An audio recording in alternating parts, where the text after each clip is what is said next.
बोलो राजा रामचंद्र भगवान की जय। वृंदावन बिहारी लाल की जय। श्री राधा रमण लाल की जय। श्री राधा वल्लभ लाल की जय।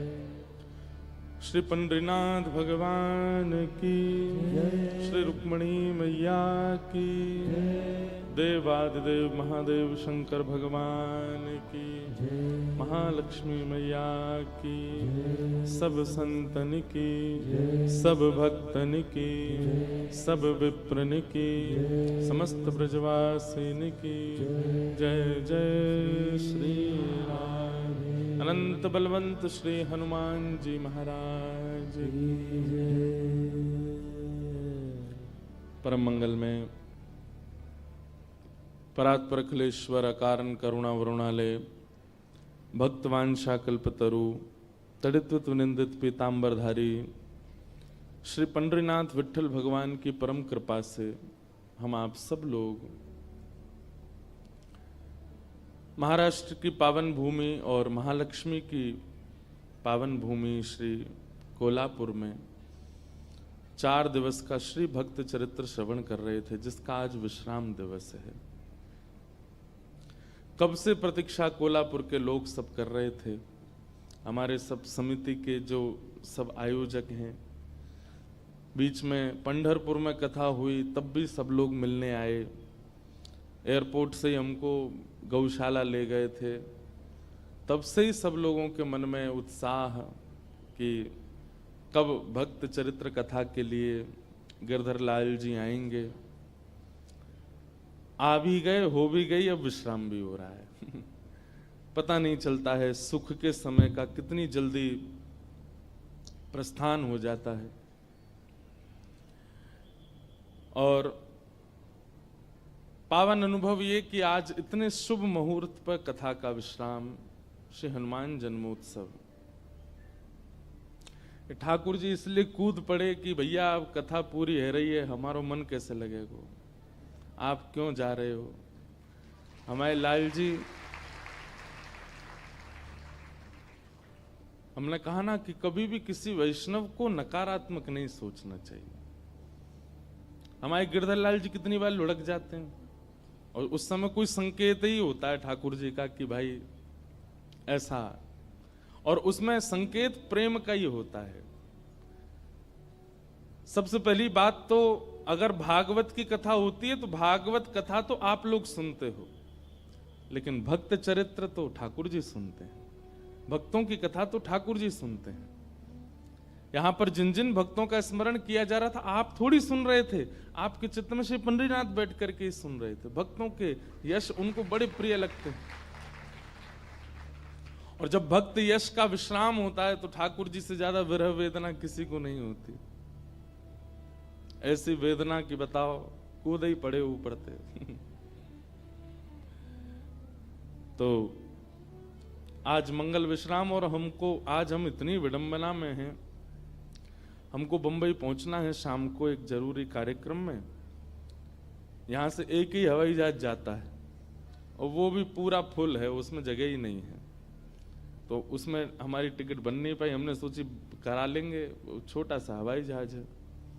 तो अब हम बाय रोड तो नहीं जा पा रहे हैं, तो यहाँ से गोवा जाएंगे, गोवा से जाएंगे बम्बई। इतना लंबा हमको भागना है और इतने सारे प्रश्न आए हैं कि इनका भी उत्तर देना है, हनुमान जी का चरित्र भी कहना है, कितना क्या कहें। तो ये प्रश्न नहीं बोलेंगे तो बेचारे सब उदास हो जाएंगे। लेकिन जो जो इनमें से हमें प्रमुख लग रहे हैं उनका हम संकेत कर देते हैं। किन्हीं का भाव है कि सूरदास जी का कोई पद अगर संभव होगा तो हम सुनाएंगे। किसी ने कहा कथा में श्रोता की जगह फिक्स होनी चाहिए। जगह भली फिक्स ना हो, मन फिक्स होना चाहिए, मन स्थिर होना चाहिए। लेकिन हम लोग मन स्थिर कर नहीं पाते, इसलिए एक ही स्थान पर बैठना चाहिए ताकि थोड़ी देर ही सही मन लगा तो भी रहेगा ना। जैसे वक्ता की स्थान नियुक्त है, ठाकुर जी का स्थान नियुक्त है, ऐसे आपका भी नियुक्त होना चाहिए, वहीं बैठो। किसी ने कहा है कि मेरा एक मित्र है, वो कंठी माला पहनता है, तिलक भी लगाता है, पर उसने 1 वर्ष पहले कंठी उतार करके मद्यपान भी किया, मांस सेवन भी किया, और फिर उसके बाद फिर से कंठी पहन ली। एक बार हमसे किसी ने कहा था, बोले महाराज जी ऐसा कर सकते हैं कि कभी जैसे सामने कोई ऐसी वस्तु खाने की आ जाए तो उस समय कंठी उतार दिया करें। वाह, मतलब कोई अपनी वो चल रही है क्या कोई कि बस एक बार धारण, मतलब ये तो वही बात हो गई कि अब बोलने में तो अटपटी लग रही है पर है तो सत्य कि विवाह के बाद पत्नी किसी अन्य पुरुष को देख के सोचे कि मैं मंगलसूत्र उतार दूं थोड़ी देर के लिए, कहीं इसको ये ना पता चल जाए कि मैं विवाहिता हूं। ये कितना बड़ा अपराध है। आप विवाह के पश्चात कैसे उतार सकते हैं? आपको जीवन पर्यंत धारण करना पड़ेगा। जिस प्रकार का अपराध वहां है उसी प्रकार का अपराध यहां भी है। आप व्यंजनों को देख करके और मद्य आदि पान के लिए कंठी उतार दे रहे हैं, फिर पा ले रहे हैं, फिर उसके बाद फिर कंठी पहन ले रहे हैं। ये तो घनघोर अपराध है, ये तो करना ही नहीं चाहिए। आप ये सोचिए तुलसी जी कितना बड़ा अपराध देंगी आपको। आपके लिए तुलसी जी प्रकट हुई, प्रकट होकर के पौधा बनी, पौधा बन करके सब व्यवस्थित हुई, लेकिन आपके कंठ में विराजमान होने के लिए उन्होंने अपने उस स्वरूप का त्याग किया। उनको छीला गया, छील करके उनको कंठी बनाया गया, तब जाकर के आपका कल्याण करने के लिए आपके गले में विराजी, और आप उनको जब मन चाहता है उतार करके कुछ भी खा पी लेते हो। उससे कोई फायदा है? ऐसा नहीं। एक बार यदि धारण किया है तो जिस प्रकार विवाह के उपरांत जीवन पर्यंत सौभाग्यवती नारी सौभाग्य चिन्हों को धारण करती है, ऐसे ही एक बार वैष्णव चिन्ह धारण करने के बाद फिर कभी उतारना नहीं और उसके विपरीत जाना नहीं। तो इसका ध्यान रखें। फिर आपने कहा कि अब उसको 1 साल हो गया, अब वो ऐसा नहीं करता, लेकिन उसको 1 साल पूर्व की बड़ी ग्लानि है, इसका प्रायश्चित्त वो क्या करे? इसका एक ही प्रायश्चित्त है, अपने आप को दंडोत्सव दीजिए। दंडोत्सव समझते हैं?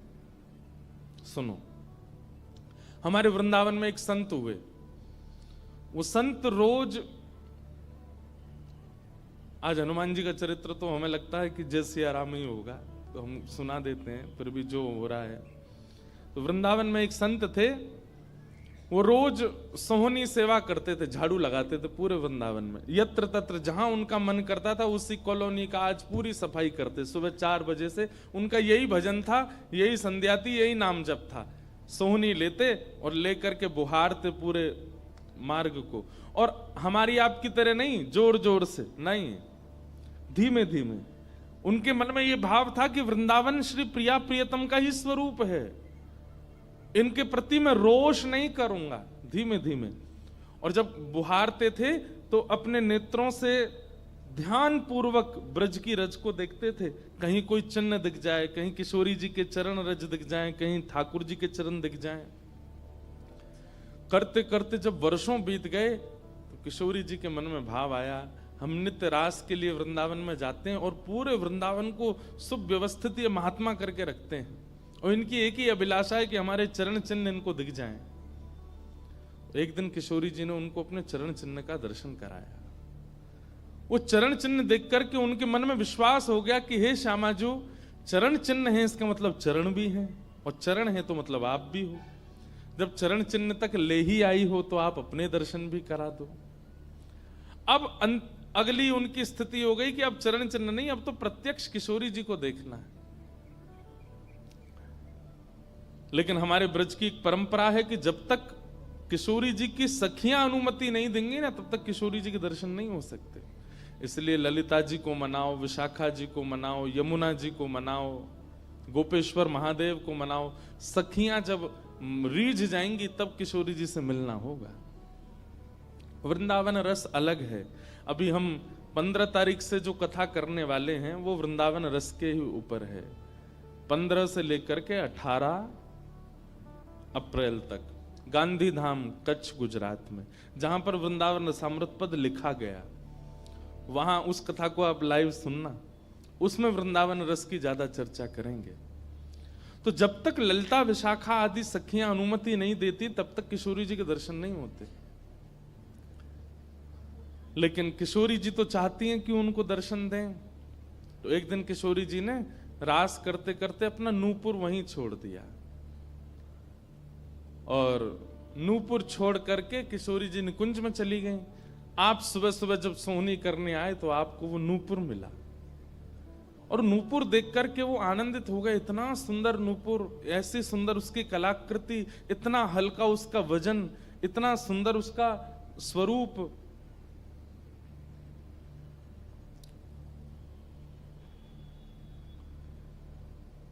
आपके मन में भाव आया कि कोई बड़े घर की लाली होगी, उसका रह गया होगा, मैं रख लेता हूं, कभी कोई मिलेगा मांगने आएगा कि भाई हमारा नूपुर दो तो मैं दे दूंगा।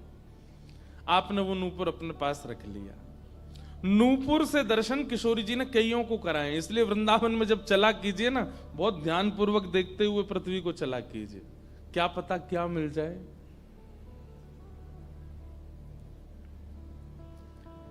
सूरदास जी को भी नूपुर से ही दर्शन हुए किशोरी जी के, और आज इन महापुरुष को भी हो रहे हैं। मुझे नाम स्मृति में नहीं आ रहा है, शायद संभवतः श्याम चरण दास जी नाम था।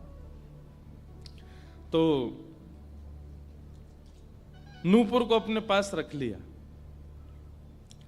किशोरी जी का नियम है कि जब रास में जाती हैं तो सब सखियां उनका श्रृंगार करती हैं, और एक एक श्रृंगार जो उन्होंने धारण किया है वो लिख लेती हैं।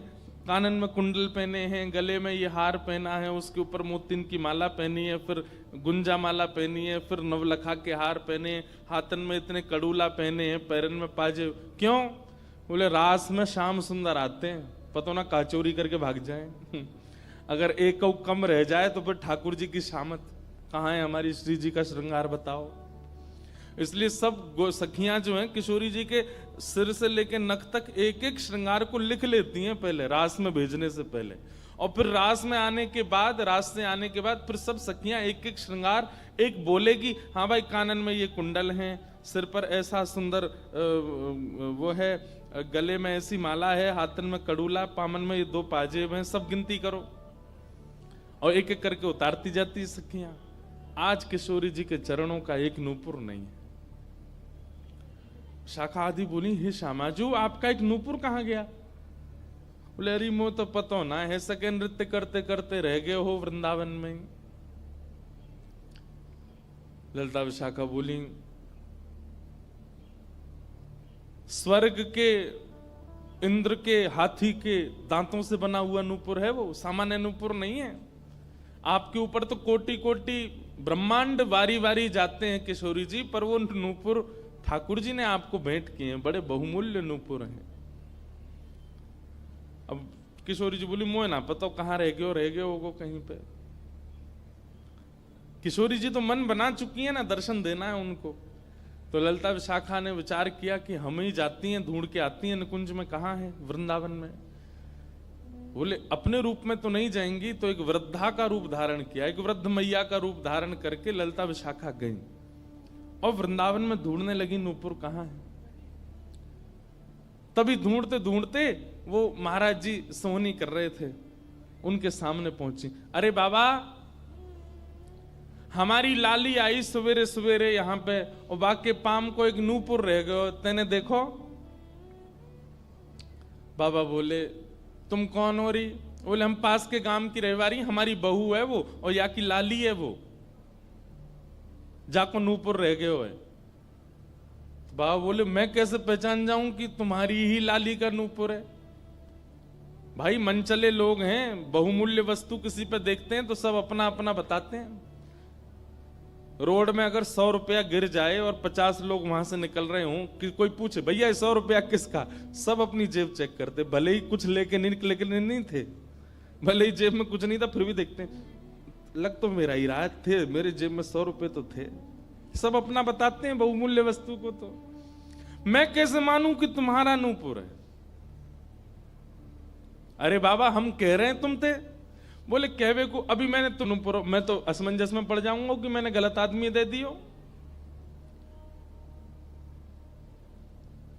बाबा फिर कैसे माने को? बोले एक नूपुर मेरे पास है, एक नूपुर तुम्हारी बहू ने ही पहन रखो होगो, वाकू ले आओ, और यहां लाकर के मुझे पहले नूपुर की पहचान करा तो मैं दूसरा दे दूंगा। ललिता विशाखा बोली बड़ो चतुर बाबा है, श्री जी को बुला रहा है।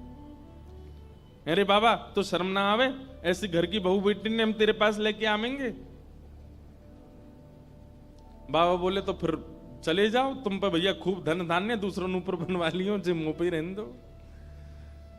ललिता विशाखा बड़ी चिंता में लौट करके आई तो किशोरी जी बोली क्या बात है, आप इतनी चिंतित क्यों?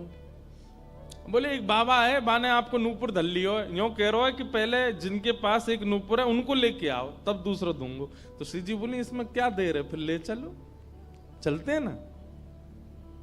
विशाखा जी समझ गई, बोले हे ललिता जी ये सब लीला किशोरी जी कर रही हैं, इनको दर्शन देना है उनको, और हमसे और आपसे स्पष्ट कह नहीं सकती, क्योंकि हम तो फिर सबको परखने लगती है ना कि इसमें कोई दोष तो नहीं, इसमें क्या गुण है। इसलिए किशोरी जी सीधे हमसे नहीं बोल करके और ये लीला कर रही हैं, इनको ले चलो। और किशोरी जी आई वृंदावन, और महात्मा बैठे सोहनी कर रहे थे, और सामने से जैसे ही किशोरी जी को आते हुए देखा, बाबा ले हमारी बहू आ गई, अब नूपुर दे दे, देख या को नूपुर भी वैसा ही है।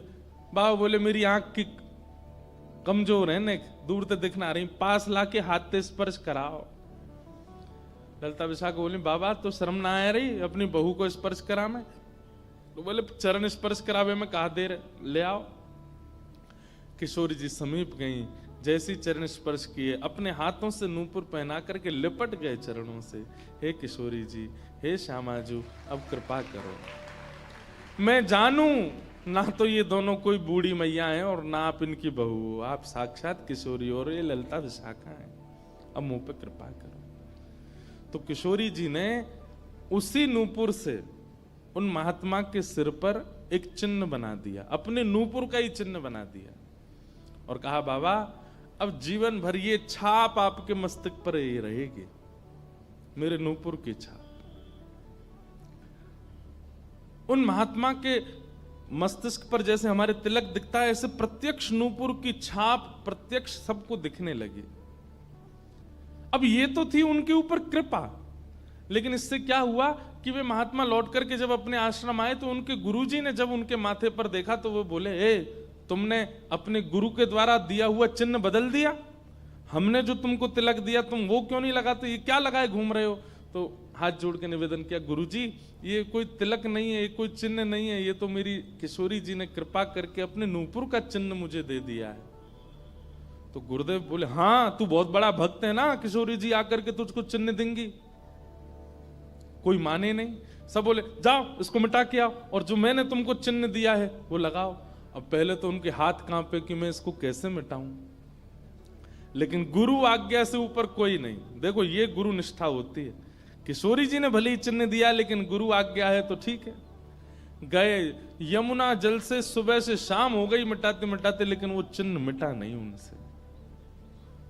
शाम को लौट करके आश्रम आए तो गुरुजी बोले मैंने तुझे सुबह टोका था ना ये चिन्ह मिटा के आ, और तू अभी भी नहीं मिटा रहा। बोले गुरुजी मैंने प्रयास तो बहुत कर लिया लेकिन ये मिट नहीं रहा है। तब भी उनके गुरुजी माने नहीं। अब तो महाराज ये होने लगा कि गुरुजी को इतना क्रोध आ गया कि ये इतना हट कर रहा है कि हमारे द्वारा दिया गया तिलक चिन्ह उसको अस्वीकार करके और ये मनमुखा चिन्ह लगाए घूम रहा है माथे पर। गुरुजी ने सब अपने परिकर के लोगों को बैठा करके पंचायत करी आश्रम में, बोले इसको निकालो। जब हम में श्रद्धा नहीं, हमारे स्वरूप में श्रद्धा नहीं, हमारे तिलक में श्रद्धा नहीं, तो क्यों रहता है यहाँ पे? वो रोते रोते बोले गुरुजी मैं सत्य बोल रहा हूं, ये किशोरी जी ने चिन्ह दिया है और मैं खूब प्रयास कर रहा हूं, नहीं तो आप प्रयास कर लीजिए, ये मिट नहीं रहा है। अच्छा अब हमसे चाहता है कि हम तेरे माथे को छू करके मिटाएं? नहीं माने। तब उन्होंने नेत्र बंद करके किशोरी जी का स्मरण किया, हे श्यामाजू मैं किसी को प्रमाणित ये नहीं करवाना चाहता कि आप मुझे मिली हो, पर मेरे गुरु के चित्त में मेरे प्रति अविश्वास आ रहा है, इसके लिए कोई आप लीला करो। तो भगवान के सखा श्री सुबल जी की ये आराधना करते थे। ये जो महापुरुष थे ये ठाकुर जी के सखा सुबल का चिंतन करते थे कि कभी मैं ठाकुर जी से मिलने का मन हो तो सुबल जैसे भगवान के सखा है ना, तन सुखा, मन सुखा, धन सुखा, मधुमंगल, श्रीदामा, सुबल, तो ये सुबल का चिंतन करते थे कि सुबल कभी कृपा करेंगे तो मुझे ठाकुर जी से मिला देंगे। ऐसे सखियों का चिंतन करते हैं किशोरी जी के दर्शन करने वाले, और सखाओं का चिंतन करते हैं ठाकुर जी का दर्शन करने वाले। तो इस सुबल का चिंतन करते थे। तो किशोरी जी ने सुबल को बुलाया। सुबल आए, श्यामाजू आज्ञा करो। बोले आपको हमारा एक काम करना है। एक महात्मा पर हमने कृपा करके उसको अपने नूपुर का चिन्ह दिया है, और उनके गुरुदेव को विश्वास नहीं हो रहा कि ये चिन्ह हमने दिया है, इसलिए वो आपकी आराधना करते हैं, आपको बहुत बचते हैं। आप जाकर के हमारी तरफ से ये प्रमाण दे दो कि हमने चिन्ह दिया, क्योंकि उस सभा में कई लोग ऐसे हैं जिनको मेरे दर्शन का अधिकार नहीं है, और मैं तो जाना चाहती हूं पर ये ललिता विशाखा मुझे जाने नहीं देंगी, इसलिए आप जाकर के वहां प्रमाणित कर दो कि ये चिन्ह मैंने दिया है।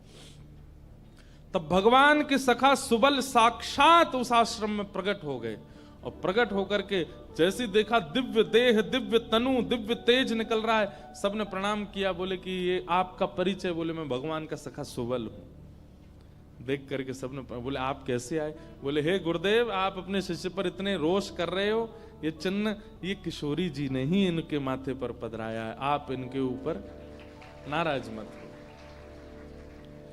अब सुबल प्रमाणित करके चले गए। अब क्या हुआ? गुरु जी को आत्मग्लानि होने लगी।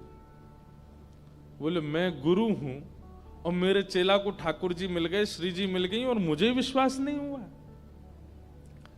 तब गुरु जी ने अपने गुरुजनों को, अपने श्रेष्ठ जनों से जाकर के कहा कि मुझसे अपराध बना है।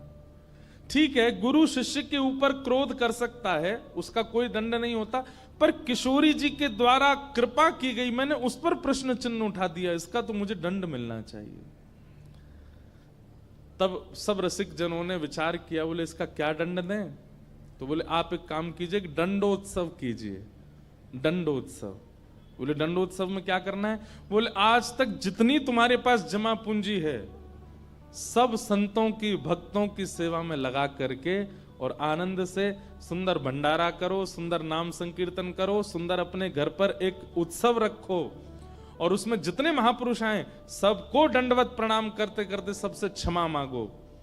और फिर जब सब तुम्हारा धन संपत्ति अब तक जितनी कमाई वो सब संतों की सेवा में लग जाए, फिर उन संतों से कृपा प्रसादी मांगो कि आप सब मुझे क्षमा कर दो। इस प्रकार से दंडोत्सव करो। तो जिन्होंने ये भाव कहा है उनको ये दंडोत्सव करना है। दंडोत्सव मतलब अब पूरे जीवन की जमा पूंजी तो खर्च नहीं कर पाओगे, पर हां पिछले 3-4 साल में जो जमा कर रखा है प्रयास करो उससे। पंढरपुर में वारी जाती हैं, हमें भैया बता रहे थे अपने जो जिनके साथ हम घूम रहे थे कल, कि यहाँ वारी जाती है, यहीं से जाती है श्री पंडरीनाथ भगवान की वारी में इतने सारे वैष्णव जाते हैं, उनकी सेवा में लगा दो। वृंदावन जाके कुछ लगाया, पंढरपुर में लगा दो, गोवर्धन में लगा दो, और सुंदर अपने घर पर एक ठाकुर जी का उत्सव करके किसी श्रेष्ठ को वृंदावन से बुला करके उनका सुंदर संकीर्तन करवाओ, कथा करवाओ, 2-3 दिन का ही कोई उत्सव रखो। इस प्रकार से अपनी वो जमा पूंजी संत वैष्णवों की सेवा में खर्च करके भंडारा करा के जितनों से मिलो सबसे क्षमा मांगो।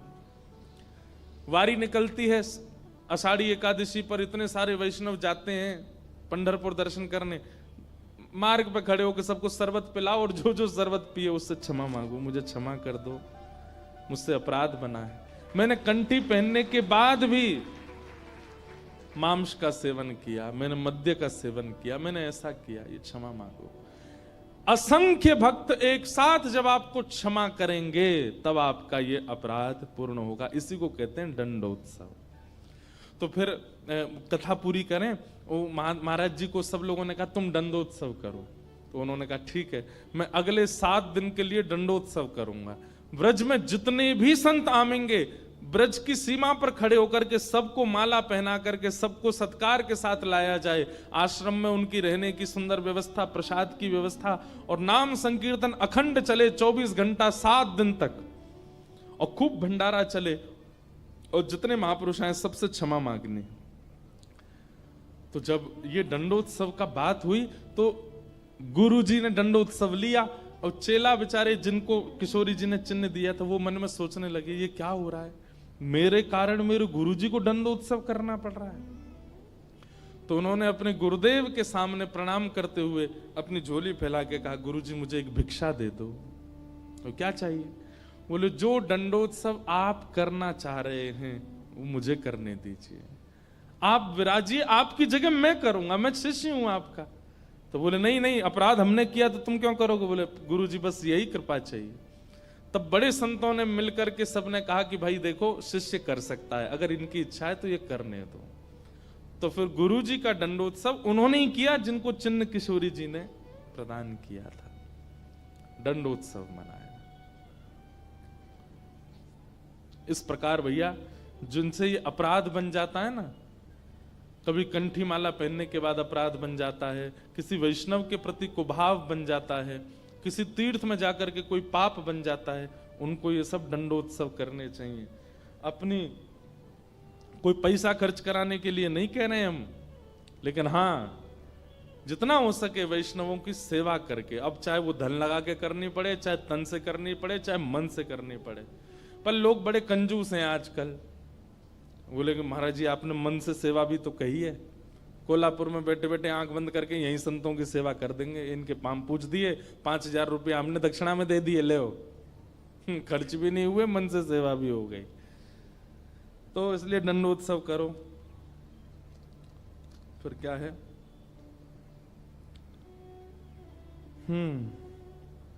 और अगर किसी दिन ठाकुर जी रीच जाएं और दर्शन मिल जाए तो उसके बाद जीवन में क्या? किसी का भाव है कि आप कहते हैं महाराज जी कि ठाकुर जी से कुछ मत मांगो, पर अगर ठाकुर जी से कुछ मांगना है तो ठाकुर जी को मांगो। ठाकुर जी अगर मिल गए तो फिर उसके बाद क्या? ये तो भाई जब मिल जाएंगे तब मैं पूछूंगा आपसे, उसके बाद क्या? सही बात तो ऐसी है कि ठाकुर जी मिल जाएंगे ना, ठाकुर जी सदा के लिए तो नहीं रहेंगे, थोड़ी देर दर्शन देके चले जाएंगे और फिर आपके चित्त में अखंड प्रेम प्रज्वलित करके जाएंगे। अनंत प्रेम के रस में आप डूबने लगोगे, जिसको देखोगे उसी के प्रति प्रेम उत्पन्न होने लगेगा, उसी के प्रति श्रद्धा भाव, उसी में ही वैष्णव दर्शन होने लगेगा। छके रहोगे सदा कृष्ण प्रेम में, जैसे मीरा बाई। जिन भेषा मेरो सावरो रीझे, जिन भेषा मेरो सावरो रीझे, जिन भेषा मेरो गिरधर रीझे, जिन भेषा मेरो गिरधर रीझे, जिन भेषा प्यारो विठ्ठल रीझे,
पिता परिवार सोई है, मात पिता परिवार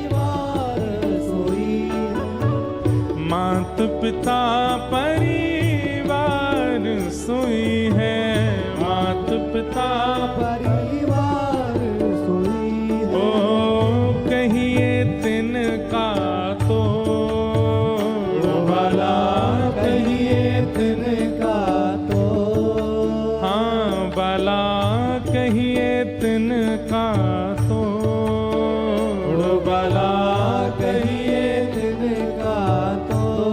अरे हाँ मैं बैरागन हूँगी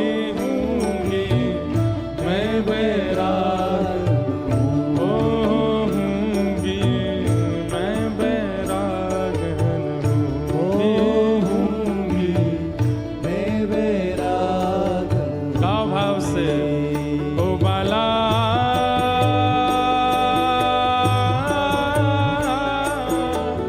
मैं बैरागन हूँगी हूँगी मैं बैरागन हूँगी मैं बैराग हाँ हूँगी मैं बैरागन होंगी। मैं बैराग हूँ। ओ हूँगी मैं बैरागन हूँगी। मैं बैराग ऐसे प्रेम में छक जाएंगे। जैसे किसी प्यासे को पानी पिला दिया जाता है तो क्या उसको दोबारा प्यास नहीं लगती? लगती है। ठीक वैसे ही ठाकुर जी एक बार शीतलता दे देते हैं दर्शन देके, और उसके बाद जब जाते हैं तो फिर से वही स्थिति और दुगनी हो जाती है। मिलन की उत्कंठा और ज्यादा व्याकुल कर देती है। कथा यहां 4 दिन पहले शुरू हुई थी, उससे पहले 1-1.5 साल से कितने लोग प्रतीक्षा कर रहे थे, कब होगी कथा, कब होगी कथा, कब भक्त चरित्र सुनेंगे, कब गिरधर लाल जी आएंगे। अब आज जा रहे हैं तो इसका मतलब क्या है? आज आप परिपूर्ण हो गए?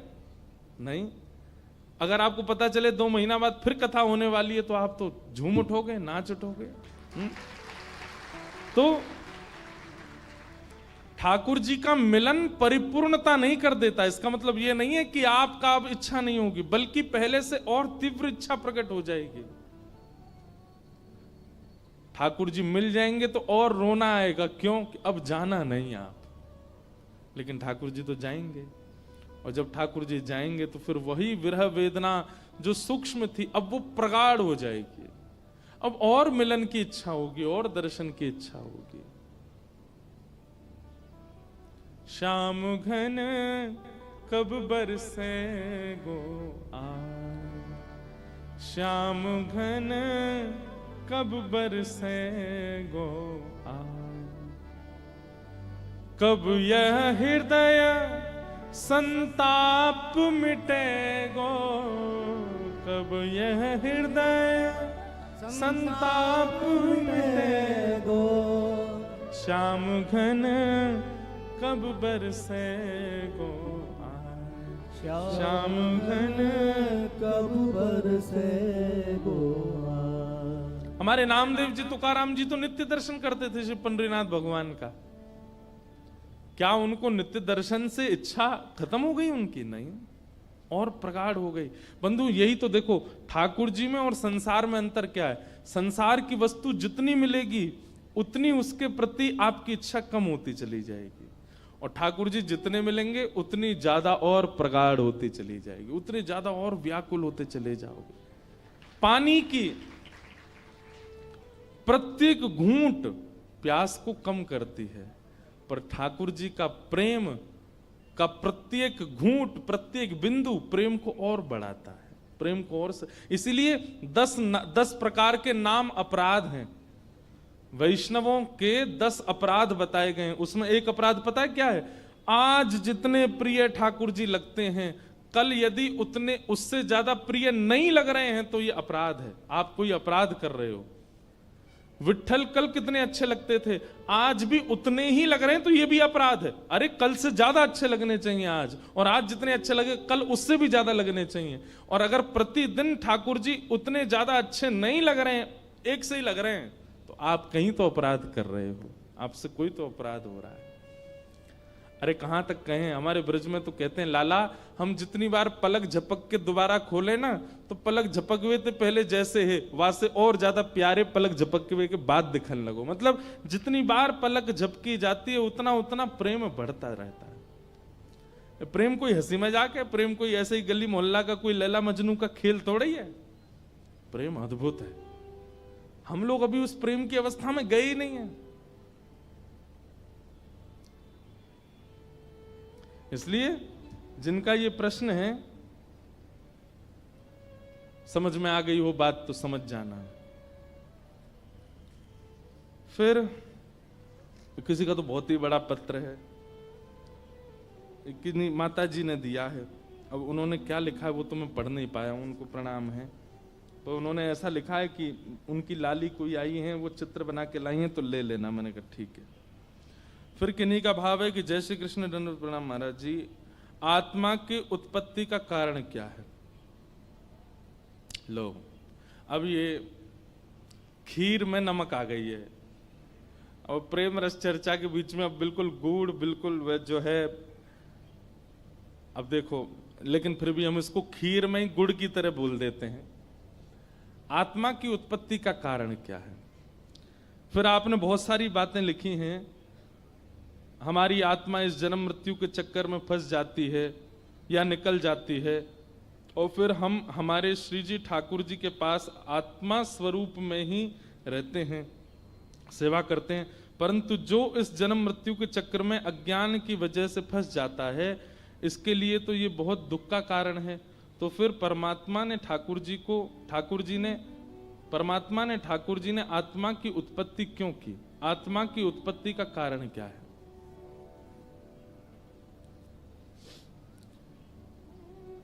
ऐसे समझो, अपने किसी प्रिय को, प्रिय यदि पास रहता है ना तो उसके अंदर प्रेम का वर्धन नहीं हो पाता। जो बहुत सामीप्य में रहता है उसके अंदर प्रेम का वर्धन नहीं हो पाता, उसके अंदर प्रेम और ज्यादा प्रगाढ़ नहीं हो पाता।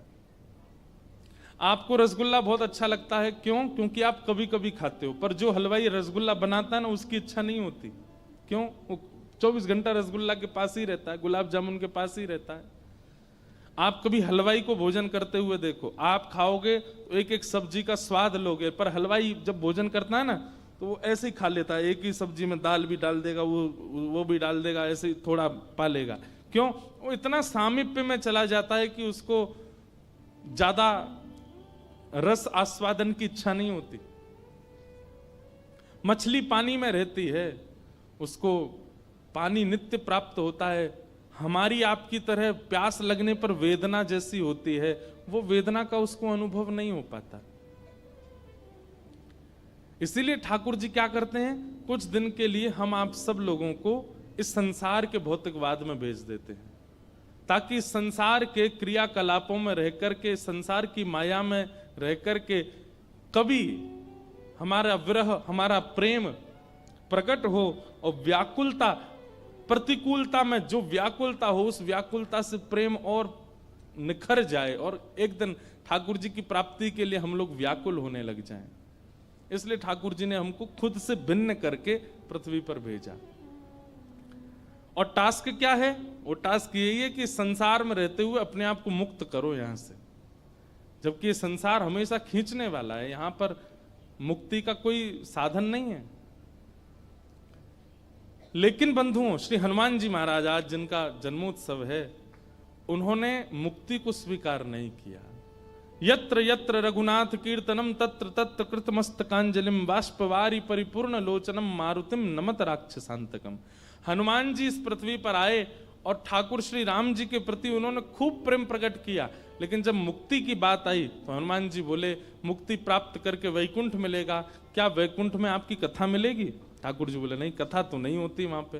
तो बोले फिर मुझे मुक्ति नहीं चाहिए, मुझे तो यहीं रहने दीजिए, पृथ्वी पर ही। इसीलिए चारों युग पर ताप तुम्हारा, चारों युगों में श्री हनुमान जी रहते हैं पृथ्वी पर, ताकि ठाकुर जी के दर्शन कर सकें। तो आपने जो ये प्रश्न किया कि भगवान ने आत्मा को उत्पन्न क्यों किया, ताकि आत्मा एक दिन पुनः परमात्मा में विलीन हो। अब एक बात सुनो, नदी का लाओ विराजमान कर दो, ले नाम लेते ही आ गए। अनंत बलवंत श्री हनुमान जी महाराज की वहां विराजित कर दो। ऐसे विराजू कहीं जेऊ नहीं कूद पड़े ऊपर ते रण में कूद पड़े हनुमंता।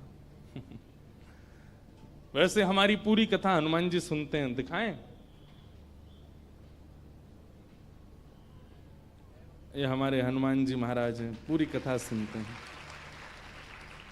प्रभु चरित्र सुनवे को रसिया, राम लखन सीता मन बसिया। और हमारे हनुमान जी की एक विशेष बात बताएं, ये वीर हनुमान नहीं है, ये गदा वाले हनुमान जी नहीं है, ये कीर्तन वाले हनुमान जी, कीर्तनिया हनुमान जी। दोनों हाथ में करताल है और दोनों भुजा उठा। आप लोग कभी ताली नहीं भी बजाते तो हम इनको देखते हैं, ये तो बजा रहे हैं।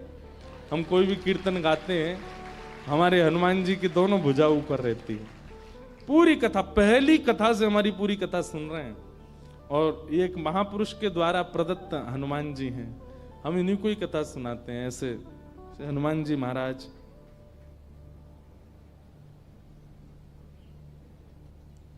तो हम क्या निवेदन कर रहे थे? हनुमान जी। हाँ, तो नदी का मूल स्रोत क्या है बताओ? नदी का मूल उद्गम किससे होता है? समुद्र से। समुद्र में जब ताप पड़ता है, वही ताप ही वायु बन के आकाश में जाता है, बादल बन जाता है। और वही बादल जाकर के जब बरसता है तो नदी में जल बनता है। वही बादल हिमालय में पहुंच जाते हैं तो बरस करके बर्फ बन जाते हैं। और वहीं से वो कोई गौमुख में होकर के, कोई यमुनोत्री में होकर के, कोई कहीं होकर के वो स्रोत बन करके नदी के रूप में प्रकट होते हैं। और प्रकट होकर के चलते जाते हैं, चलते जाते आकर के पुनः समुद्र में मिल जाते हैं। ठीक वैसे ही हमारा मूल उद्गम स्थान श्री ठाकुर जी हैं।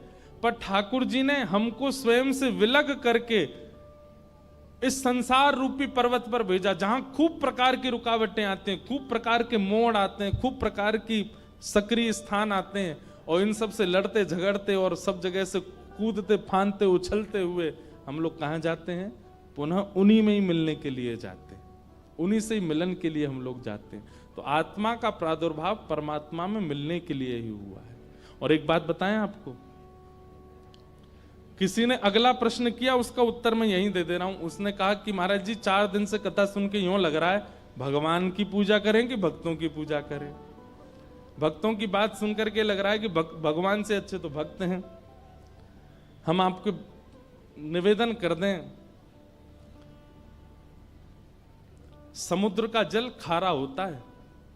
ठाकुर जी से जब भक्त मिल जाता है ना तो उसका प्रेम घट जाता है थोड़ा, वो मिल गए अब तो। लेकिन वही जब बादल बन करके एक नदी के रूप में परिवर्तित होता है तो मीठा हो जाता है। मतलब जब वह परमात्मा अंश को आत्मा बना करके भेजती है तब वो बड़ा पवित्र होता है। उसका आचमन, उसका स्मरण, उसका स्नान सबको पवित्र कर देता है। इसलिए ठाकुर जी को कभी कभी हमारा दर्शन करने की इच्छा होती है, इसलिए हमको खुद से दूर करके सामने बैठाते हैं। भैया बगल में बैठने वाले का सहज दर्शन नहीं होता, ऐसे देखोगे भी तो इतना ही दिखेगा। कई बार बगल में बैठने वाले को देखना होता है तो उससे कहते हैं सामने बैठो हमारे, तब तुमको देखें। तो ठाकुर जी को हमारा दर्शन करना होता है, हमको देखना होता है, हमको देख करके प्रसन्न होना होता है। इसलिए हमको आत्मा बना करके ठाकुर जी पृथ्वी पर भेज देते हैं। संग रहते हैं तो ठाकुर जी की इतनी दृष्टि नहीं पड़ पाती, पर जब हम पृथ्वी पर आते हैं, अपने कर्मों में उलझते हैं, फिर यहाँ भक्ति भाव से कैसे कैसे निकलने का प्रयास करते हैं, ठाकुर जी हमको देखते रहते हैं। इसलिए ठाकुर जी आत्मा का निर्माण करते हैं। तो अनेक भाव थे। फिर उनका एक प्रश्न था कि महाराज जी भगवान को भजें कि भक्तों को? हमने एक बात पहले दिन ही स्पष्ट कर दी थी, हरि रीझेंगे तो वैकुंठ मिलेगा, पर हरिजन रीझ जाएंगे तो हरि ही दे देंगे आपको, हरि मिल जाएंगे। ठाकुर जी को भजना कोई बड़ी बात नहीं है। ठाकुर जी की पूजा करना, आराधना करना, सेवा करना कोई बड़ी बात नहीं है, सब करते हैं दुनिया में। रावण भी करता था शंकर जी की, हरिजनों की सेवा करना ये बड़ी बात है, हरिजनों का सत्कार करना, हरिजनों को प्रणाम करना ये बड़ी बात है। इसलिए ठाकुर जी को प्रणाम करो। और हम तो एक बात कहें, हरिजनों में ही हरि को देख करके प्रणाम कर लिया करो। भैया हरि सेवा तो सबसे बन जाती है, पर हरिजन सेवा नहीं बन पाती है। इस प्रकार ये सब प्रश्न थे, सबको हम प्रणाम करते हैं। फिर देखो एक प्रश्न और किया है, भगवान से अगर पत्नी मांगनी हो तो कैसी प्रकार की मांगे? ये तो भैया जिनके ब्याह हो चुके हो उनसे मांगो। लेकिन हम भागवत जी के वक्ता हैं तो भागवत जी का प्रमाण दे देते हैं। तथा सचाहम परिवोडु काम समान शीलाम ग्रह में दधेनुम। श्री पंडरीनाथ भगवान के पास जाना शुरू कर दीजिए, हर एकादशी पर जाया कीजिए। और एक वर्ष की संपूर्ण एकादशियों पर व्रत करके पंडरीनाथ भगवान के पास जाना, ये भाई लोगों के लिए बता रहे हैं जिनके ब्याह नहीं हुए हैं। और हर एकादशी पर व्रत रख के पंडरीनाथ भगवान को प्रणाम करना, और वर्ष की अंतिम एकादशी पर पंडरीनाथ भगवान से जोली फैला करके कहना, हे नाथ, मैं आपसे जितना प्रेम करता हूं, मैं आपसे जितना दुलार करता हूं, मैं आपके प्रति जितना प्रेम भाव अपने चित्त में रखता हूं, मुझसे भी दुगना प्रेम रखने वाली एक कन्या इस एकादशी व्रत के फल स्वरूप मुझको पत्नी रूप में दे दीजिए। आपसे भी अधिक ठाकुर जी से प्रेम करने वाली गृहिणी प्राप्त हो, ये ठाकुर जी से मांगो। श्रीमद् भागवत में मांगा है, इसीलिए तो हमने श्लोक बताया। कर्दम ऋषि ने भगवान से प्रार्थना की थी, हे नाथ, मैं आपसे जितना प्रेम करता हूं, मुझसे भी दुगना प्रेम करने वाली पत्नी मुझको प्राप्त हो, ऐसी कृपा करो। तब कर्दम ऋषि का विवाह देवहूति के साथ हुआ। तो भगवान ने फिर पता क्या कहा, तुम हमसे प्रेम करते हो, तुम्हारी पत्नी दुगना प्रेम करती है, तुम दोनों के प्रेम के फलस्वरूप तुम्हारा पुत्र बन के मैं ही आऊंगा। और कर्दम ऋषि और देवहूति माता के यहां भगवान कपिल बन करके आए। इसलिए भैया जितने भाई लोग बैठे हैं, कर दो शुरू एकादशी, और बहनें भी जिनके ब्याह नहीं हुए हैं। लेकिन यो नहीं कि मन में पहले ही सोच रखो बातें करनो ब्याह में, और ठाकुर जी से जाके, हे पंडरीनाथ, हम कोल्हापुर में रहते हैं और जो हमको प्रिय हैं वो सोलापुर में रहते हैं। सोलापुर दूर है यहाँ से, हैं? हमको तो पता ही नहीं है कहाँ। आप कृपा कर दो, हम इसी के लिए एकादशी कर रहे हैं। ऐसा नहीं, ठाकुर जी को चुनने दो। आप क्यों चुन रहे हो? ठाकुर जी आप चुन के दो, जो हमारे लिए उचित तो आप ढूंढ के लाओ। ऐसा मांगो।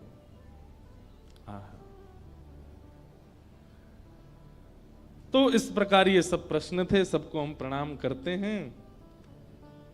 श्री हनुमान जी महाराज के बारे में थोड़ी देर चर्चा करके फिर हम वाणी को विराम देंगे। बोलो अनंत बलवंत श्री हनुमान जी महाराज की जय। बंधुओं, शंकर जी का परम भक्त है रावण, लेकिन उसी रावण के दुष्टता पर एक दिन शंकर जी बड़े चिंतित हो गए। और शंकर जी ने मन में विचार किया कि भाई ये हमारा भक्त है, हम चाहते तो ऐसा है कि हमारी तीसरा नेत्र खुले और जल के भस्म हो जाए, पर गुरु को चाहिए अपने शिष्य को दंड तो दे लेकिन मृत्यु दंड ना दे। लेकिन ये काम ऐसे कर रहा है और ये आगे भी ऐसे कार्य करेगा कि इसको मृत्यु दंड ही मिलना चाहिए और मेरे द्वारा ही मिलना चाहिए, क्योंकि मेरे इष्ट राम को ही परेशान करेगा। तो क्या करें? तो शंकर जी का संकल्प हुआ कि इसके वध में कारण मैं बनूं। तब शंकर जी के मन में आया कि हम 11वें रुद्र श्री हनुमान के रूप में जाएंगे और हम ही कारणभूत बनेंगे इसके वध का। और एक पंथ दो काज होंगे, रावण का वध भी हो जाएगा और मेरे इष्ट श्री राम जी की मैं भक्ति भी करूंगा, सेवा भी करूंगा, उनसे प्रेम भी करूंगा। अभी तो मैं शिव स्वरूप में हूं, मुझे ईश्वर तत्व माना जाता है और मैं ईश्वर तत्व हूं भी। इस कारण से कई बार ऐसा होता है बंधुओं कि अगर शिव जी को राम जी का भक्त बता दो, शैव बड़े नाराज हो जाते हैं, हमारे शंकर जी बड़े हैं, आप उनको राम भक्त क्यों कह रहे हो? कई बार राम शंकर जी को कृष्ण भक्त बता दो तो शैव लोगों को बड़ी क्रोध आता है, बोले हमारे महादेव कोई कृष्ण के भक्त हैं। लेकिन वास्तवता यही है भैया, आप मानो चाहे मत मानो। आप मंदिर में जाकर के ओम नमः शिवाय कहते हैं महादेव के आगे, उनको प्रसन्नता होती होगी, लेकिन आप मंदिर में जाकर के राम राम राम राम कहते हैं तो महादेव अत्यंत प्रसन्न हो जाते हैं।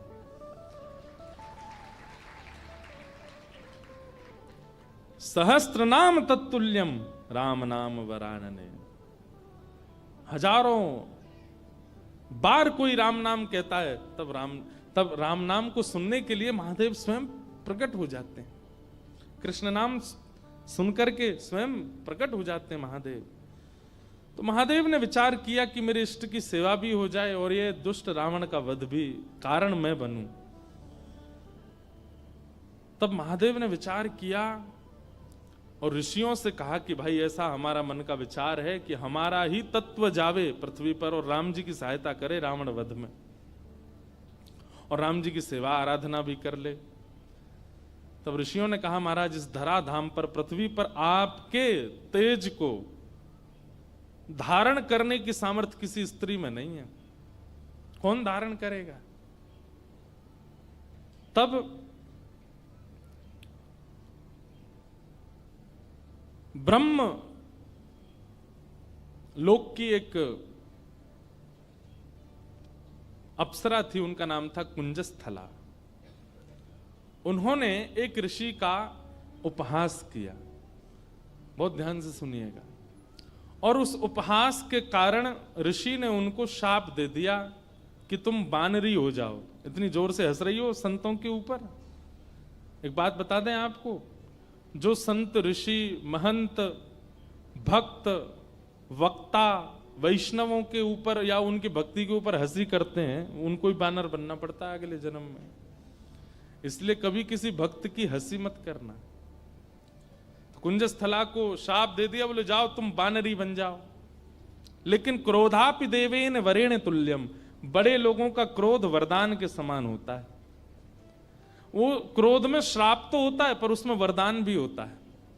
कुंजस्थला अंजनी मैया के रूप में पृथ्वी पर प्रकट हुई और आपका विवाह बानर राज केसरी जी के साथ में हुआ। पर केसरी जी को भी शाप लगा हुआ था, ऋषियों ने श्राप दे रखा था कि आपकी कोई संतान नहीं होगी। कैसे संभव हो। और तभी महादेव ने मन बनाया कि भाई हमारा अंश स्वरूप पृथ्वी पर आवे। तो महादेव की नित्य आराधना करती थी अंजनी मैया। ऋषियों ने अंजनी मैया को चुना, बोले यही हैं जो महादेव के तेज को, महादेव के बल को, महादेव के जो आत्म तत्व है उसको भीतर स्वीकार कर सके। इनका तप अद्भुत है। और क्यों ना हो, विवाह के उपरांत भी ब्रह्मचारिणी थी अंजनी मैया। बहुत ध्यान से सुनिएगा। एक दिन पर्वत पर बैठ करके अंजनी मैया महादेव की उपासना कर रही थी, तभी उनको स्पर्श का अनुभव हुआ। तुरंत अंजनी मैया ने नेत्र खोल करके कहा मैं शाप दे दूंगी, कौन है, मेरा स्पर्श करने की हिम्मत किसने की। तभी पवन देव प्रकट हो गए और पवन देव ने कहा कि मां मुझे क्षमा करें, पर मेरा स्पर्श का अधिकार सबको है, मैं सबको स्पर्श कर सकता हूं, मेरा स्पर्श अपवित्र नहीं होता। इस पृथ्वी पर चींटी से लेकर के हाथी तक कोई भी नहीं है जो मेरे स्पर्श से वंचित रहता हो, इसलिए आप बिल्कुल मुझे शापित मत कीजिए, मेरा स्पर्श करने का अधिकार तो सबको है। अंजनी मैया बोली तो फिर मेरा विशेष स्पर्श क्यों किया आपने। तब उन्होंने पूरी बात बताई। बोले कि मां, महादेव की इच्छा है कि उनका तत्व प्रकट हो। मोहिनी रूप को देख करके महादेव इतने प्रसन्न हो गए कि प्रेमाश्रु के साथ उनका समस्त बल पृथ्वी पर झरने लगा, जिसके रूप में पृथ्वी पर विविध रत्न प्रकट हो गए, हीरे सोने चांदी, ये सब महादेव के प्रेमाश्रु से प्रकट हुए हैं। और उन्हीं प्रेमाश्रुओं को कई ऋषियों ने अपने अपने प्रेम पुटों में धारण किया। उन्हीं में से एक बिंदु मुझे प्राप्त हुआ। और मुझे ऋषियों की आज्ञा हुई कि मैं आपके अंदर उसको व्यवस्थित कर दूं, ताकि महादेव का जो 11वां रुद्र स्वरूप है वो आपसे प्रकट हो। इसलिए मैंने आपके स्पर्श करके आपके करणपुट से महादेव का वह योग बल आपके भीतर व्यवस्थित किया है। अब आप जल्दी ही एक दिव्य भक्त, दिव्य बलवंत और दिव्य श्रेष्ठ बालक को जन्म देंगे। कितने पिताजी हनुमान जी के? पवन पुत्र, शंकर सुवन और केसरी नंदन। पवन देव के वे पुत्र हैं। हनुमान जी के शंकर, अब यहां पर ऋषियों का, संतों का शंकर स्वयं केसरी नंदन, शंकर स्वयं ही आए हैं। और शंकर सुवन यानी कि उनके पुत्र हैं। किसी का भाव ऐसा भी है कि भाई स्वयं शंकर जी के पुत्र कैसे हो सकते हैं, स्वयं शंकर जी आए तो इसलिए शंकर स्वयं केसरी नंदन। अब जो भी बात हो, इसका विवाद तो बड़े लोग ही करते रहे, हम तो बालक हैं, हम तो जैसा मिले गाते रहेंगे, आनंद करें सब। 3 पिताजी हैं।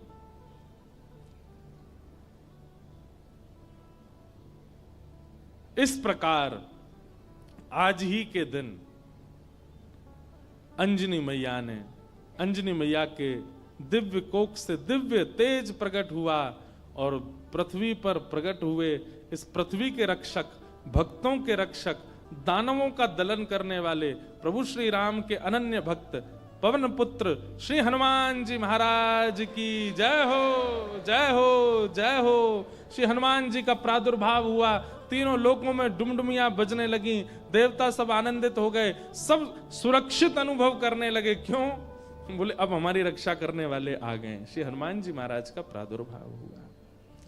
देवताओं ने आकर के सबने उनको बल प्रदान किया। किसी ने बल प्रदान किया, किसी ने गदा प्रदान की, किसी ने बुद्धि प्रदान की, किसी ने मेधावी। इस प्रकार से सब देवताओं ने आकर के हनुमान जी महाराज को दिव्य दिव्य तेज प्रदान किया। पर भैया एक बात सुनिएगा, हनुमान जी महाराज के पास एक भी वस्तु ऐसी नहीं है जिसकी कमी हो। वो भले ही बानर थे, पर बानर रूप में भी इतने सुंदर थे कि उनको देखने के लिए राम जी लालायित रहते थे कि कोई हनुमान जी को मेरे सामने बैठा दो। आज भी अनेक हनुमान मंदिरों में आप देखेंगे हनुमान जी के सामने ही राम जी बैठे होंगे। प्रियतम को सामने बैठाया जाता है, भले ही भक्त हैं हनुमान जी, लेकिन राम जी को उनका दर्शन इतना अच्छा लगता है, पूरा विश्व राम जी को देखता है, पर राम जी हनुमान जी को देखते हैं। और इस सुंदरता का कारण क्या है कि हनुमान जी में इतनी योग्यताएं हैं, पर सारी योग्यताएं भक्ति से ढकी हुई हैं। हम लोग कैसे हैं? हमारी सारी योग्यताएं प्रकट रहती हैं। कोई व्यक्ति अगर बहुत बुद्धिमान होता है ना, उसके रूप से ही पता चल जाता है कि बहुत बुद्धिमान है। ये देखो हनुमान जी डोल रहे हैं, भाई आ जाओ, आहा आ जाओ, मंच पे आ जाओ। ये देखो पूंछ से लपेट दो एक आध पंडित जी को। अनंत बलवंत श्री हनुमान जी महाराज की। यहाँ बैठ जाओ आगे, ये स्पीकर के आगे बैठ जाओ। हाँ बैठ जाओ। हनुमान जी बेचारे दांत नहीं है इनके, बैठ जाओ। खड़े रहोगे थक जाओगे। हे हनुमान जी बैठ जाओ, पूंछ संभाल के।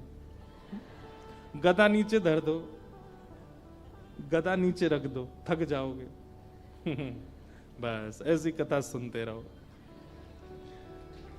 बोलो हनुमान जी महाराज की जय। तो हनुमान चालीसा करके ही जाना सब लोग, उससे पहले मत चले जाना। हम लास्ट में ही करेंगे कि आप चले नहीं जाओ। आपसे पहले तो हमको जाना है। पर तो क्या बता रहा था मैं? हाँ, हनुमान जी में सारे गुण हैं।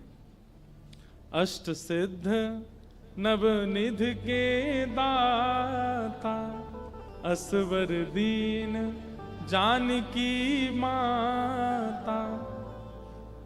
अष्ट सिद्ध नवनिधि के दाता, अष्ट सिद्धियां हैं, नवनिधियां हैं। महाराज हम पे तो एक सिद्धि आ जाए, सिद्धि नहीं भी आवे तो हम लोग फूले नहीं समाते। उन पे तो 8 सिद्धियां हैं, 9 निधियां, पर फिर भी हनुमान जी महाराज इतने दीन कैसे? भक्ति। किसी का ज्ञान प्रधान होता है, किसी का स्वरूप प्रधान होता है, किसी की योग्यताएं प्रधान होती है, पर हनुमान जी महाराज ने सबको गौड़ करके अपने भक्ति को प्रधान रखा है। अच्छा एक बात बताएं, हनुमान जी का एक गुण है, बहुत ध्यान से सुनिएगा। हम सब में कोई योग्यता आ जाती है, जैसे किसी को गाना आ जाए, किसी को बजाना आ जाए, किसी को नाचना आ जाए, तो अपने उस गुण के स्वामी हम खुद बन जाते हैं। जो भी गुण है हमारे अंदर, उस गुण के स्वामी कौन है? हम खुद बन जाते हैं। पर हनुमान जी ने अपने सारे गुणों का स्वामी राम जी को बना दिया है। मेरे अंदर बल भी है तो राम जी की कृपा, मेरे अंदर बुद्धि भी है तो राम जी की कृपा, मेरे अंदर योग्यताएं भी हैं तो राम जी की कृपा। मैं सब जानता हूं पर अपने मन से कुछ नहीं करूंगा, राम जी कहेंगे तो ही करने जाऊंगा, तो ही करूंगा। पर हम लोग कैसे हैं? सारे गुणों को, सारी श्रेष्ठताओं को अपने ऊपर ले लेते हैं, इसलिए हम लोगों का उससे कल्याण नहीं होता है, उससे कहीं ना कहीं हमारा मन विक्षिप्त रहता है। एक लीला सुना करके फिर हनुमान चालीसा गाते हैं। ठाकुर जी भी आ गए हैं। जैसे किसी की विदाई होती है तो कोई बहुत रोता है ना, तो उसको अंदर कमरे में ले जाके समझाते हैं। ऐसे बेचारे के समझा बुझा के लाए, बोले फिर आएंगे कोल्हापुर में, फिर भक्त चरित्र होगा, आप चल दो, ऐसे मत करो।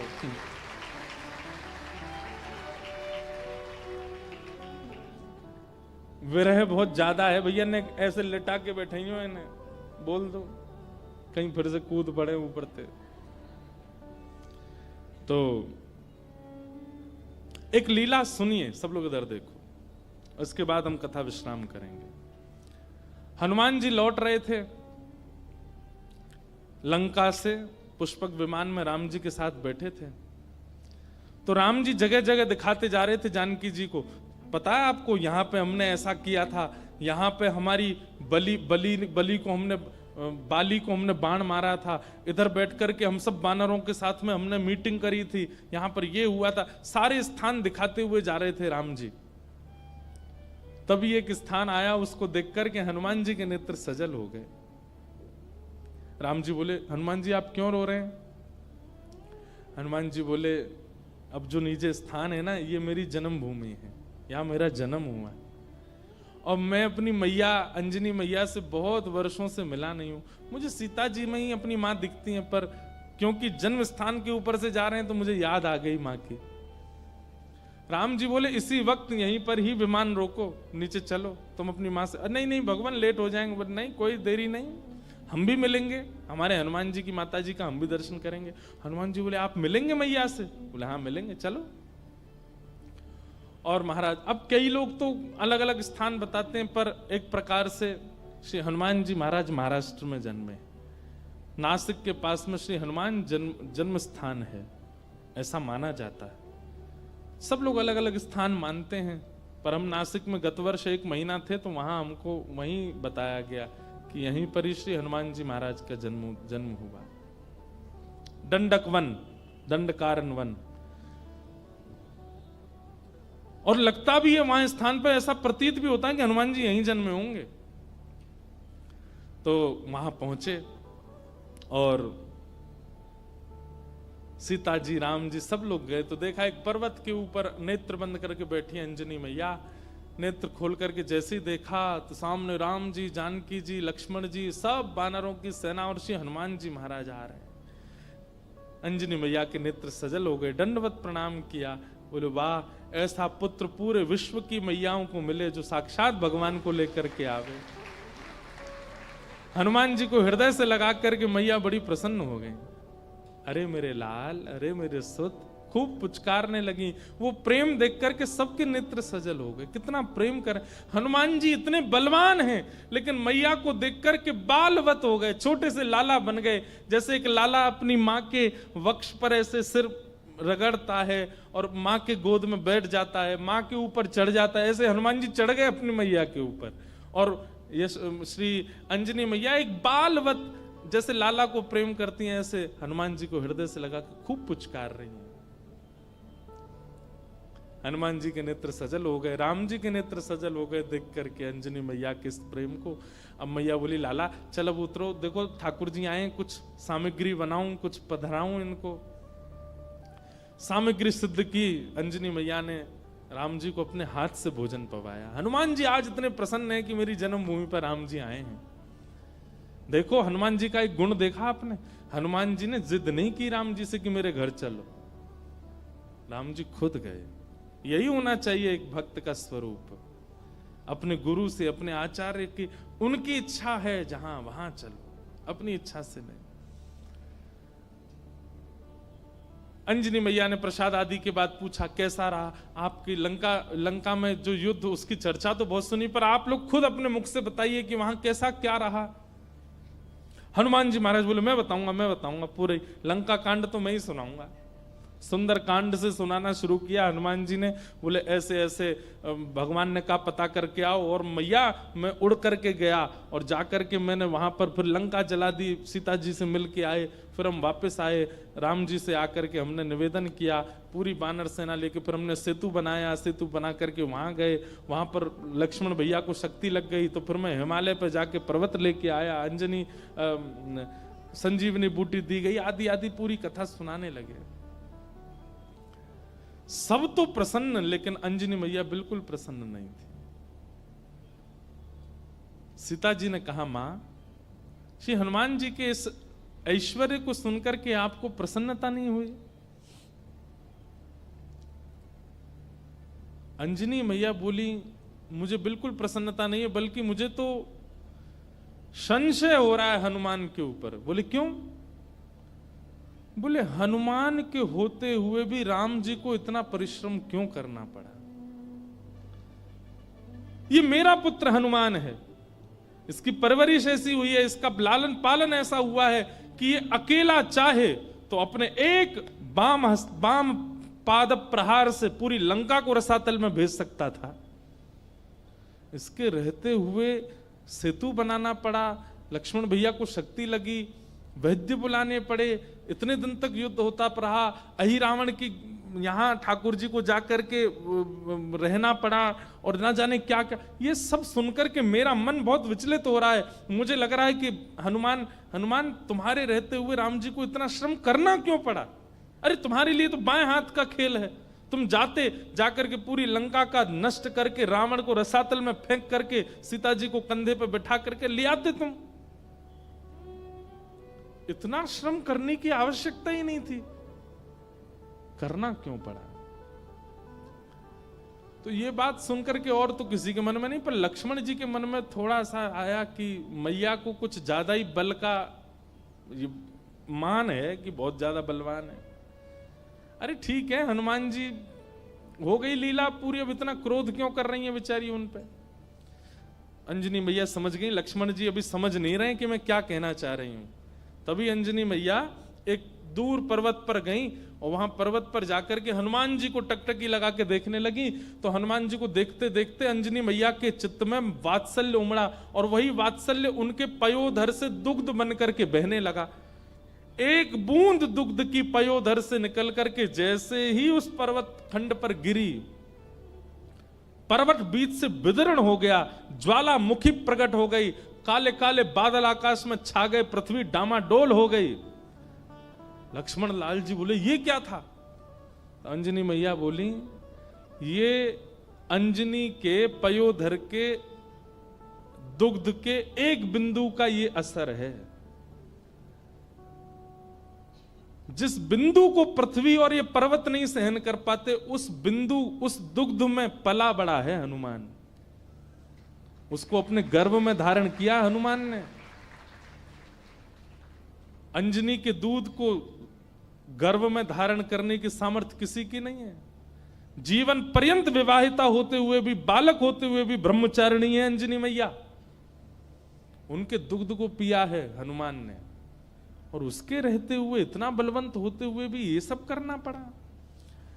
तब अंत में राम जी उठे, बोले मैया आप हनुमान जी के बल पर किसी को संशय नहीं है, किसी को शक नहीं है, पर हनुमान जी में एक गुण है क्या कि वे अपने बल को अपना नहीं मानते, वो मेरा मानते। वे चाहें तो जाकर के रावण को मार सकते थे, लेकिन वहां भी चिंतन कर रहे थे राम की आज्ञा नहीं है मुझे। वे चाहते तो पूरी पूरी लंका को जला नहीं, रसातल में फेंक देते, उठा करके उखाड़ करके। हनुमान जी महाराज ने, एक कथा आती है कि रावण की सेना में चिरंजीवी सेना भी थी रावण की, मतलब उनको कोई मार ही नहीं सकता, उन्होंने अमृत पिया रखा था, वो मरेंगे ही नहीं, चाहे उनको सुदर्शन चक्र काट दे, चाहे उनको गदा से मार दिया जाए, उनकी मृत्यु नहीं हो सकती। जब वे अजर अमर योद्धा लड़ने के लिए हनुमान जी से आए तो हनुमान जी बोले क्या करें, ये मरने वाले तो है नहीं। तो हनुमान जी ने अपनी पूंछ पर लपेट करके इतनी वेग से उनको आकाश के ऊपर भेजा कि जहां गुरुत्वाकर्षण, पृथ्वी का गुरुत्वाकर्षण होता है ना, कोई भी चीज ऊपर फेंको नीचे गिरती है, तो कुछ समय बाद गुरुत्वाकर्षण खत्म हो जाता है। हनुमान जी ने उन सबरे चिरंजीवी योद्धाओं को अपनी पूंछ में लपेट करके इतनी जोर से ऊपर फेंका कि गुरुत्वाकर्षण की सीमा से ऊपर चले गए। आज तक आकाश में ही घूम रहे हैं वे लोग, लौट के नहीं आ पाए पृथ्वी पर। तो श्री हनुमान जी महाराज के बल में किसी को संशय नहीं है, पर राम जी कहते हैं तब प्रताप रघुनाथ, वो अपने प्रत्येक बल को मेरा प्रताप मानते हैं। मेरी आज्ञा नहीं थी रावण को मारने की, मेरी आज्ञा नहीं थी लंका को रसातल में फेंकने की। अगर आज्ञा होती तो ये सब करने की आवश्यकता नहीं थी। अकेला हनुमान जाकर के सब क्रिया कर सकता था, लेकिन आप सौभाग्यशाली हैं मैया, आपका लाला इतना बलवंत, इतना बुद्धिवंत, इतना योग्य होते हुए भी मेरे अधीन रहता है, अपने योग्यता को नहीं मानता। तब अंजनी मैया प्रसन्न हुई, हनुमान जी को हृदय से लगाया। ऐसे श्री हनुमान जी महाराज हैं। आइए सब लोग बड़े प्रेम और भाव से बिल्कुल हनुमान जी का चिंतन अपने मन में कीजिए और बड़े प्रेम से भाव से मेरे साथ में हनुमान चालीसा का पाठ कीजिए। हमारी राम जी से राम राम कहियो जी हनुमान, हमारे राम जी से राम राम कहियो जी हनुमान। हमारे राम जी से राम राम कहियो जी हनुमान। हमारे राम जी से राम राम कहियो जी हनुमान। हे कहियो जी हनुमान, सुनैयो जी हनुमान। कहियो जी हनुमान, सुनैयो जी हनुमान। हे कहियो जी हनुमान, सुनैयो जी हनुमान। कहियो जी हनुमान, सुनैयो जी हनुमान। हमारे राम जी से राम राम कहियो जी हनुमान। हमारे राम जी से राम राम कहियो जी हनुमान। श्री गुरु चरण सरोज रज, निज मन मुकुर सुधार। वर्णौ रघुवर विमल यश, जो दायक फल चार। बुद्धिहीन तनु जान के, सुमिरौ पवन कुमार। बल बुद्धि विद्या देहु मोहे, हरहु कलेश विकार। जय हनुमान ज्ञान गुण सागर, जय कपीस तिहु लोक उजागर। राम दूत अतुलित बल धामा, अंजन पुत्र पवन सुत नामा। महावीर विक्रम बजरंगी, घुमत निवार सुमत के संगी। कंचन वरण विराज सुबेसा, कानन कुंडल कुंचित केसा। हाथ वज्र और ध्वजा विराजे, कांधे मूंज जनेऊ साज। शंकर सुवन केसरी नंदन, तेज प्रताप महाजगवंदन। विद्यावान गुणी अति चातुर, राम काज करवे को आतुर। प्रभु चरित्र सुनवे को रसिया, राम लखन सीता मन बसिया।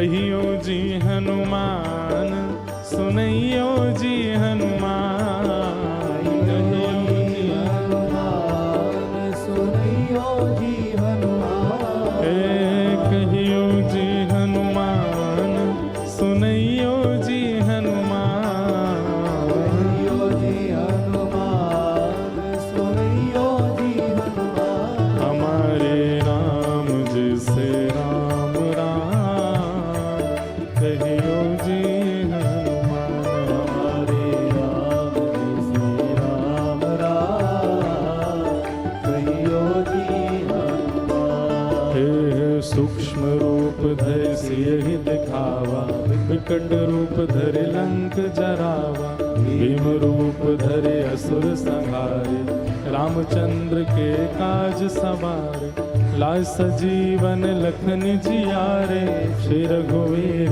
हर्ष उर लाए रघुपति कीने बहुत बड़ाई तुम प्रिय भरत समवाई सहस बदन तुम रोयस गावे अस श्रीपति कंठ लगावे सनकादिक ब्रह्मांड मुनीषा नारद सारद सहित अहीसा जम कुबेर दिक्पाल जहाँ थे कभी कोविद कहीं सके कहाँ थे तुम पुकार सुग्रीव ही कीना राम मिलाए राजपद दीना तुमरो मंत्र विभीषण माना लंकेश्वर भय सब जग जाना युग सहस्त्र जो जन पर भानु लियो ताहि मधुर फल जान प्रभु मुद्रिका मेल मुख माही जग गए अचरज नाही दुर्गम काज जगत के जेते सुगम अनुग्रह तुमरे देते राम दुआरे तुम रखवारे ओतना क्या बिन पहुँचारे सब सुख लहे तुम्हारी शरणा तुम रक्षक काहू को डरना आपन तेज समारो आपे तीनों लोक हाथ पे कांपे भूत पिशाच निकट नहीं आवे महावीर जब नाम सुनावे नासे रोग हरे सब पीरा जपत निरंतर हनुमत बीरा संकट ते हनुमान छुड़ावे मन क्रम वचन ध्यान जो लावे सब पर राम तपस्वी राजा तिनके काज सकल तुम साजा और मनोरथ जो कोई लावे सोई अमित जीवन फल पावे चारों युग पर ताप तुम्हारा है प्रसिद्ध जगत उजियारा साधु संत के तुम रखवारे असुर निकंदन राम दुलारे अष्ट सिद्ध नव निधि के दाता असवर दीन जानकी माता राम रसायन तुमरे पासा सदा रहो रघुपति के दासा तुमरे भजन राम को पावे जन्म जन्म के दुख बिसरावे अंत काल रघुवर पुर जाई जहाँ जन्म हरि भक्त कहाई और देवता चित्त न धरही हनुमत से सर्व सुख करई संकट कटे मिटे सब पीरा जो सुमिरे हनुमत बलबीरा जय जय जय हनुमान गुसाई कृपा करहु गुरुदेव की नाई जो सतबार पाठ कर कोई छूट ही बंद महासुख होई जो यह पढ़े हनुमान चालीसा होए सिद्ध साखी गौरी सा तुलसीदास सदा हरि चेरा की जयनाथ हृदय तुलसीदास सदा हरि चेरा की जयनाथ हृदय महडेरा पवन तनय संकट हरण मंगल मूर्ति रूप राम लखन सीता सहित हृदय बसौ सुरभूप सियावर रामचंद्र की जय पवन सुत हनुमान की जय बोलो भाई सब संतन की जय उमापति महादेव की जय राधावर कृष्ण चंद्र की जय बोलो भाई